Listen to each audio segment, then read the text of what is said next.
सभी छात्र छात्राओं को नमस्कार।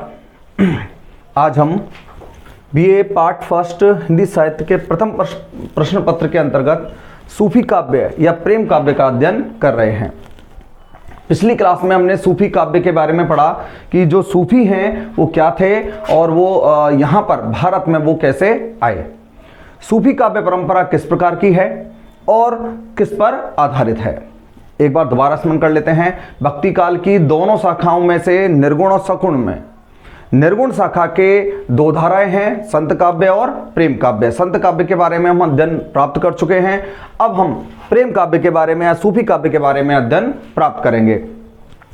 पिछली क्लास में हमने देखा कि सूफी जो थे वो क्या थे, अपने सूफी मत का प्रचार प्रसार करने के लिए, अपने इस्लाम का प्रचार प्रसार करने के लिए भारत में आए थे, ऐसा कुछ विद्वानों का मानना है। लेकिन इस प्रचार प्रसार के साथ ही उन्होंने भारतीय दार्शनिक पद्धति को भी ग्रहण किया।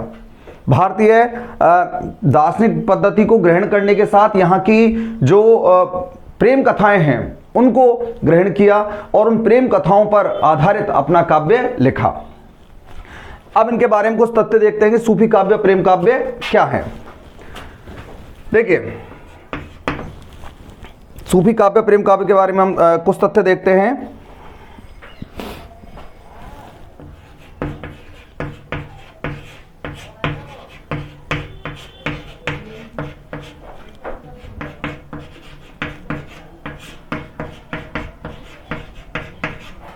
प्रसार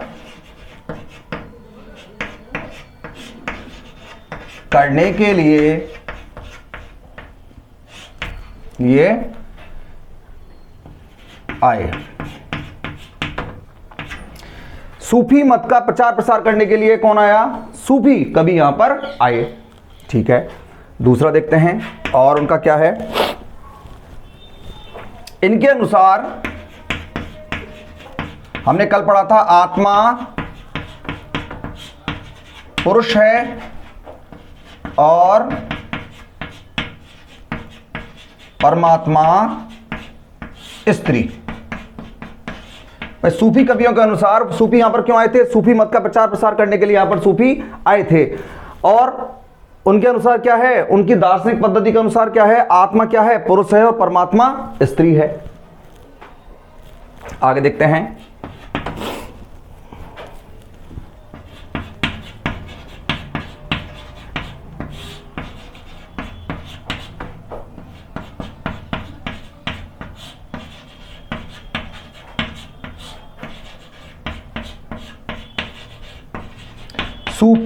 सूफियों के अनुसार परमात्मा को प्राप्त करने का एकमात्र साधन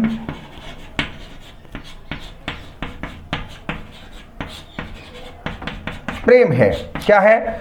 सूफी मत का प्रचार प्रसार करने के लिए यहां पर आए थे। इनके अनुसार क्या है? आत्मा पुरुष है और परमात्मा स्त्री। पिछली क्लास में हमने पढ़ा था, परमात्मा को प्राप्त करने का एकमात्र साधन क्या बताते हैं? ये प्रेम। इसलिए इनकी जो परंपरा है उसका नाम क्या रखा गया है? प्रेम काव्य रखा गया है। प्रेम बताते हैं ये परमात्मा को प्राप्त करने का एकमात्र साधन क्या है? प्रेम है, कि प्रेम की मार्ग पर चलकर आप उस परमात्मा को प्राप्त कर सकते हैं। आगे देखते हैं।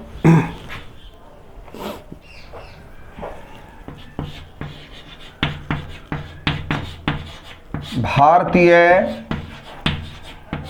ऐसा दिख रहा है जीवन दर्शन का गहरा प्रभाव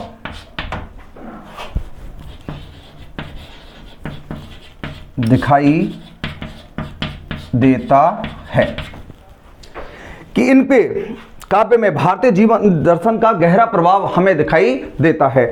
देखिए, यद्यपि ये क्या थे, सब मुस्लिम थे, इस्लाम को मानने वाले थे। और इस्लाम क्या होता है? एक ईश्वरवादी होता है, एक ईश्वर को मानता है। लेकिन इन्होंने इस्लाम में अपने मत का प्रचार प्रसार तो किया, लेकिन साथ ही उसके साथ ही भारतीय जीवन दर्शन का प्रभाव भी इन्होंने अपने काव्य में ग्रहण किया है। उस प्रभाव को ग्रहण करने के साथ ही ये हमारी भारतीय जो हमारी प्रेम कथाएं हैं उनको अपने काव्य का मुख्य आधार बनाते हैं और प्रेम का एक अवरल मार्ग हमारे लिए तैयार करते हैं। तो हमने कुछ तथ्य पढ़े हैं, सूफी मत का प्रचार प्रसार करने के लिए यहाँ पर आए थे और इनके अनुसार आत्मा पुरुष है, परमात्मा स्त्री, परमात्मा को प्राप्त करने का एकमात्र साधन प्रेम है, इसलिए इनके काव्य को क्या कहा जाता है? प्रेम काव्य कहा जाता है।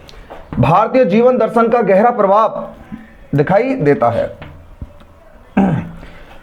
गहरा प्रभाव इनके काव्य में लिख लीजिए, इनके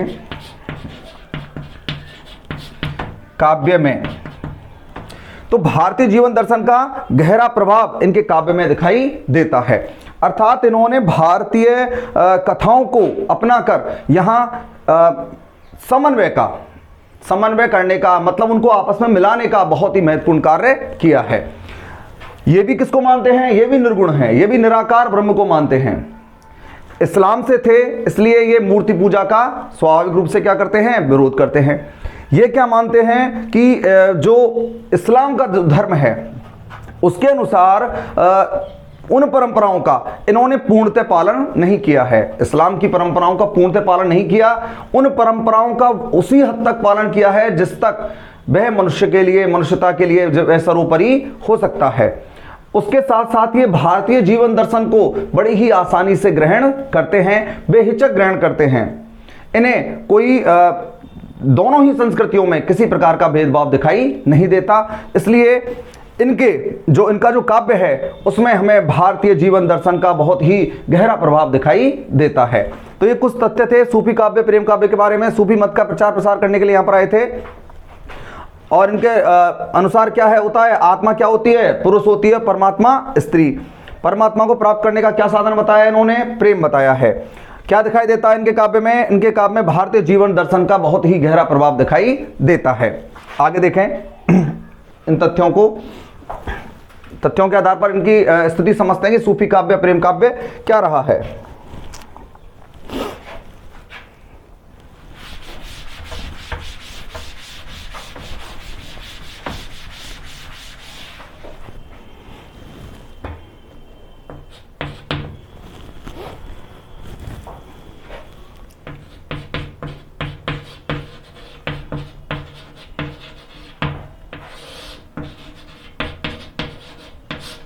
इनके जो काव्य रहे हैं, सूफी कवियों के जो काव्य रहे हैं वो कैसे रहे हैं? अधिकतर प्रतीकात्मक काव्य रहे हैं, अर्थात उन्होंने अपनी कथाओं में जो पात्र लिए हैं उनको किसका प्रतीक बनाया है? आत्मा, परमात्मा आदि का प्रतीक बनाकर प्रस्तुत किया है, अर्थात ये लौकिक से अलौकिक प्रेम की ओर बढ़ते हुए दिखाई देते हैं। लौकिक से अलौकिक प्रेम की व्यंजना इनके काव्य में हमें दिखाई देती है, इसलिए इनका काव्य कैसा हुआ है? प्रतीकात्मक काव्य इन्होंने निर्मित किया है। देखें आगे देखते हैं।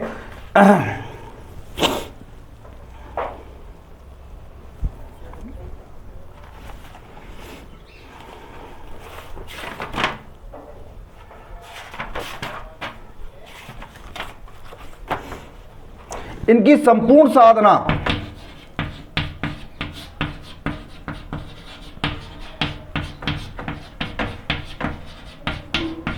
प्रेमाश्रित रही है। इनकी जो संपूर्ण काव्य साधना है वो किस पर आधारित रही है? किस पर आश्रित रही है? प्रेम पर आश्रित रही है। इस धारा के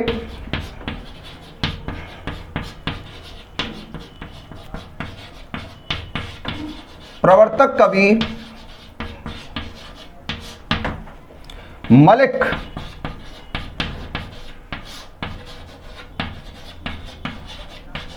मोहम्मद जायसी हैं कि इस सूफी काव्य, प्रेम काव्य के प्रवर्तक कवि कौन रहे हैं? मलिक मोहम्मद जायसी इस धारा के प्रवर्तक कवि माने जाते हैं। तो कुछ छोटे छोटे तथ्यों के आधार पर हमने समझा है कि सूफी काव्य, प्रेम काव्य क्या है। इनकी संपूर्ण साधना कैसी रही है? प्रेम पर आश्रित रही है। कैसा काव्य रहा है इनका? प्रतीकात्मक काव्य का निर्माण इन्होंने किया है। और इस धारा के प्रवर्तक कवि कौन है? मलिक मोहम्मद जायसी इस धारा के प्रवर्तक कवि माने जाते हैं। संत काव्य के कौन थे? कबीरदास। संत काव्य के प्रवर्तक कवि कौन हैं? कबीरदास हैं। और प्रेम काव्य के कौन हैं? मलिक मोहम्मद जायसी हैं।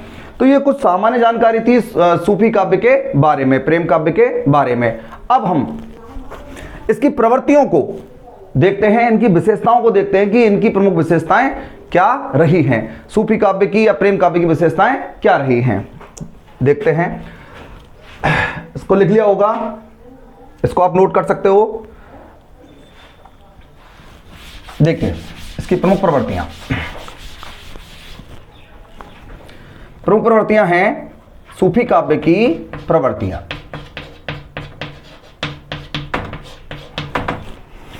देखिए सबसे पहली प्रवृत्ति आती है प्रेम की महत्ता। प्रेम की महत्ता, देखिए सूफी कवियों का जो काव्य है वो किस पर आधारित है, अभी हमने पढ़ा था किस पर आधारित है, प्रेम पर। इसलिए इनके काव्य में सबसे ज्यादा प्रमुख तत्व कौन रहा है, प्रेम रहा है। ये आत्मा को पुरुष मानते हैं, परमात्मा को स्त्री मानते हैं। तो जिस प्रकार एक पुरुष एक स्त्री को प्राप्त करने के लिए उसके प्रेम में पड़कर उसे प्राप्त करने के लिए क्या करता है, कुछ भी करने के लिए तैयार हो जाता है, विविध संकटों का संघर्षों का सामना करने के लिए वह तैयार हो जाता है। इसी प्रकार जो आत्मा है वह परमात्मा को प्राप्त करने के लिए किसी प्रकार की पीड़ाओं को संकटों को सहन करने के लिए तैयार रहती है। तो यहां पर इनके काव्य में किसकी महत्वता दिखाई देती है, हमें प्रेम की महत्ता दिखाई देती है। इन्होंने भारतीय प्रेम कथाओं को अपने काव्य का मुख्य स्रोत बनाया था। हमारी भारतीय प्रेम कथाएं जो बड़ी चर्चित हैं, नल दमयंती की है या सत्यवती कथा है, तो इन कथाओं को क्या किया है, अपना मुख्य स्रोत बनाकर हमारे सामने प्रस्तुत किया है। इसलिए इनके काव्य में जो पहली प्रवृत्ति क्या दिखाई देती है, प्रेम की महत्ता। ये मानते हैं कि प्रेम ही ऐसा है जिसका इस सृष्टि में सबसे पहले उद्भव किसका हुआ, प्रेम का हुआ है, और प्रेम के द्वारा ही सब कुछ चीज संभव हो सकती है। तो वहां संत कवि किस पर ज्यादा जोर देते हैं, ज्ञान पर, और ये कवि किस पर जोर ज्यादा देते हैं, प्रेम पर। तो पहली प्रवृत्ति कौन सी हुई, प्रेम की महत्ता। अगली प्रवृत्ति देखते हैं इनकी,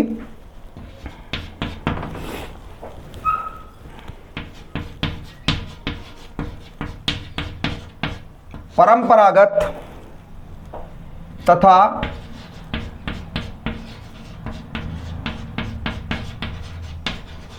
काल्पनिक कथा स्रोत। अगली प्रवृत्ति है इनकी परंपरागत तथा काल्पनिक कथा स्रोत, कि इन्होंने कैसी परंपरा से चली आ रही कथाओं को, प्रेम कथाओं को क्या बनाया है, अपने काव्य का मुख्य आधार बनाया है। साथ ही कैसी कथाओं को भी सम्मिलित किया है उसमें, काल्पनिक कथाओं को भी उसमें सम्मिलित किया गया है। जैसे कि जब हम पढ़ते हैं कि पद्मावत पढ़ते हैं, पद्मावत जायसी का लिखा हुआ बहुत ही प्रसिद्ध ग्रंथ है, हिंदी साहित्य में बहुत ही उच्च स्थान रखता है। तो उसमें भी वे क्या करते हैं, परंपरा से आधारित उस कथा को लेते हैं, साथ ही उसमें किसका प्रयोग करते हैं, अपनी कल्पना का प्रयोग कर उसे बहुत ही भावानुकूल और बहुत ही मार्मिक बना देते हैं। तो इस प्रकार से इन कवियों ने, सूफी कवियों ने किसको अपनाया है, परंपरा पर आधारित काव्य स्रोतों को लिया है और उसमें किसका, काल्पनिक कथाओं का भी वर्णन करते हुए दिखाई देते हैं। तो दूसरी प्रवृत्ति क्या है इनकी, परंपरागत तथा काल्पनिक कथा स्रोत। अगली प्रवृत्ति है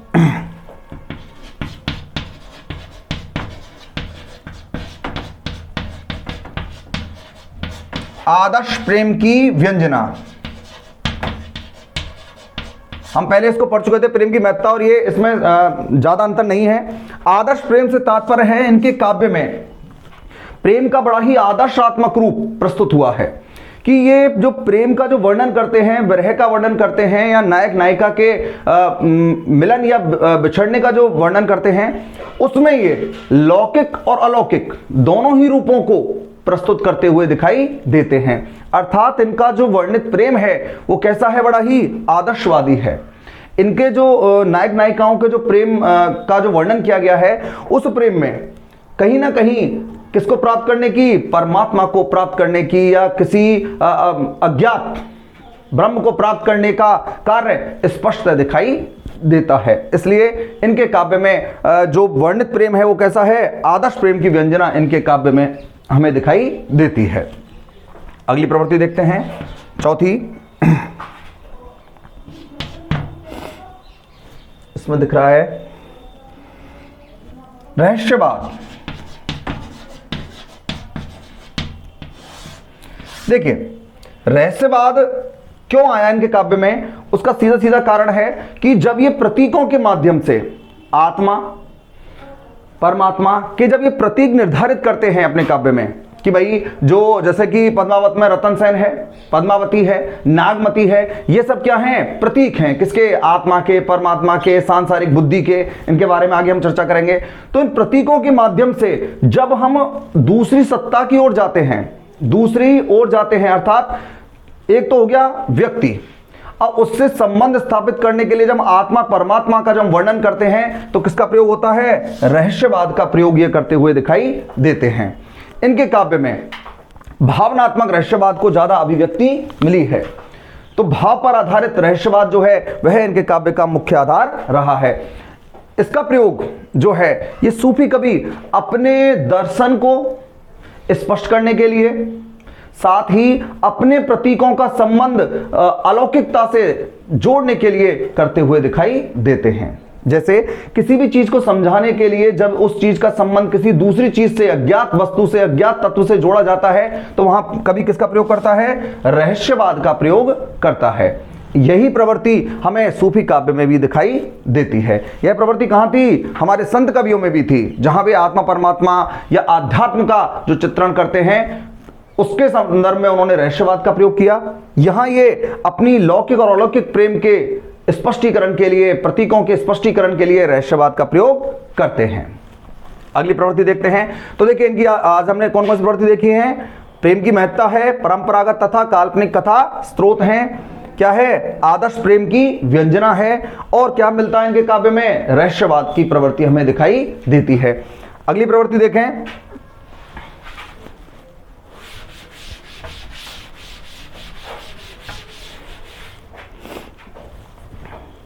गुरु की महत्ता।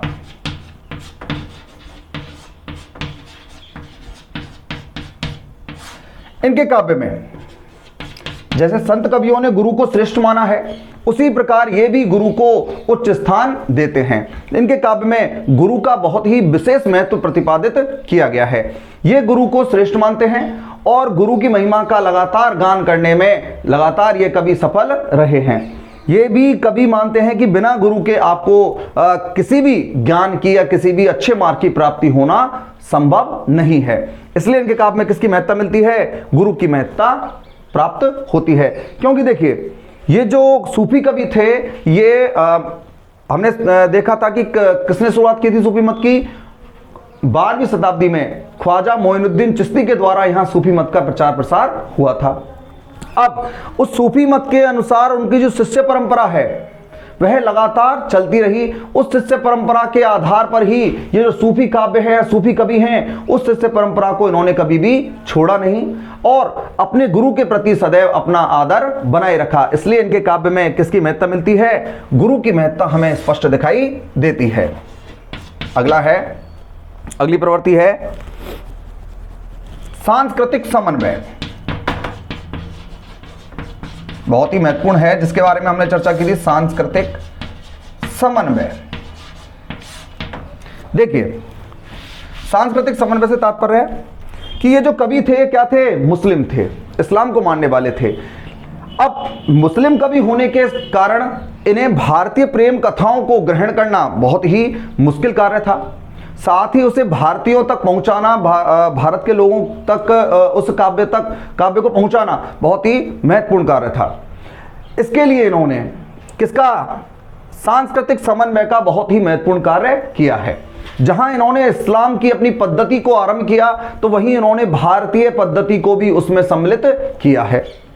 किस किस स्तर पर सम्मिलित किया है, कैसा कैसा इनका समन्वय है। समन्वय का मतलब मिलाना, मिलाकर जोड़ना या उनको एक साथ देखना, समन्वित करना। तो देखिए समन्वय कैसा दिखाई देता है, किस किस प्रकार पर। देखिए फारसी लिपि और अवधी भाषा,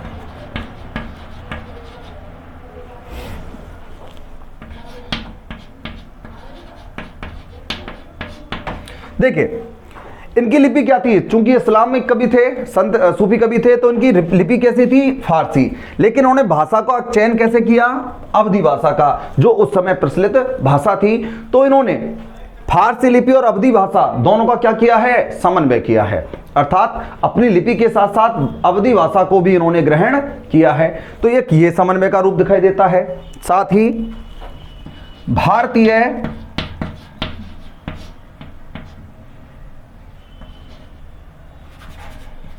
भारतीय शैली और मसनवी शैली।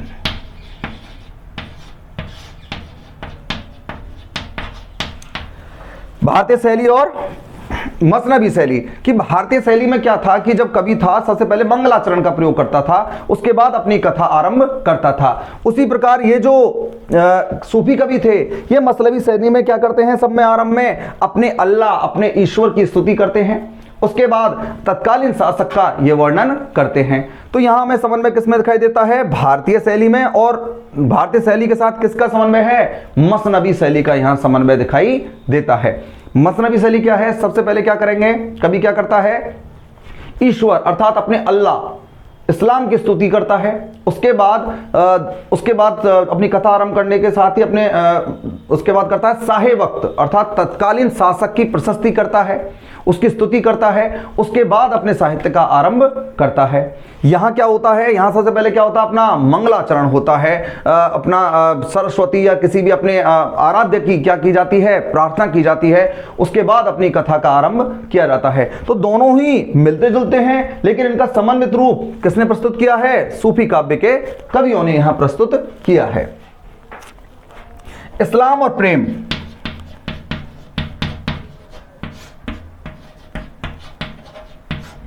इस्लाम क्या होता है? एकेश्वरवादी होता है, जो क्या मूर्ति पूजा आदि में विश्वास नहीं रखता है। उनका क्या होता है? एक एकेश्वरवाद पर वो विश्वास करते हैं कि ईश्वर क्या है? एक।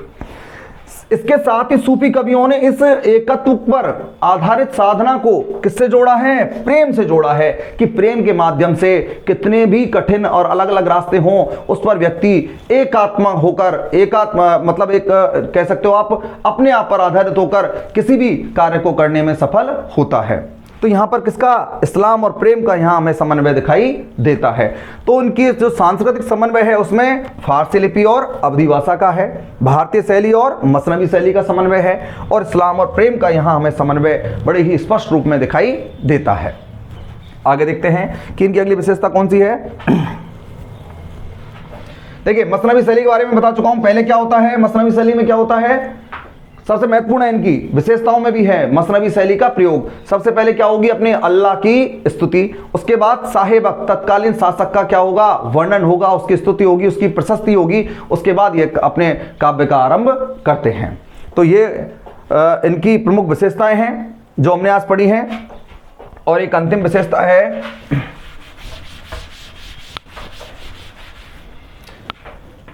कैसा, कौन सी भाषा का प्रयोग है? हम पढ़ चुके हैं अवधी भाषा का सफल प्रयोग, कि ये अपने काव्य में अवधी भाषा का बहुत ही स्पष्टतः, बहुत ही अच्छा प्रयोग अपने काव्य में करते हुए दिखाई देते हैं। ज्यादातर जो प्रेमाख्यानक काव्य हैं, प्रेमाश्रित काव्य हैं या प्रेम काव्य का जो लिखे गए हैं, वो किस भाषा में लिखे गए हैं? अवधी भाषा में लिखे हुए हमें नजर आते हैं। अवधी भाषा का चयन करने का मुख्य कारण था कि जब इन्होंने काव्य को चुना, भारतीय काव्य को चुना, तो उसकी भाषा को स्वीकार करना भी बहुत ही ज्यादा जरूरी था। इसलिए इन कवियों ने, मुस्लिम कवियों ने, अपनी उस फारसी या अपनी विदेशी भाषाओं को छोड़कर कौन सी भाषा को ग्रहण किया है? अवधी भाषा का बहुत ही सहज और सरस रूप इनके काव्य में हमें दिखाई देता है। तो ये इनकी क्या थी? प्रमुख प्रवृत्तियां थी। किसी प्रवृत्तियां पढ़ी हमने? सूफी काव्य या प्रेम काव्य की प्रवृत्तियों के बारे में आज हमने अध्ययन प्राप्त किया है। अब हम आगे प्रमुख सूफी कवि या प्रमुख जो प्रेम काव्य के जो कवि हैं उनके बारे में अध्ययन प्राप्त करेंगे। धन्यवाद।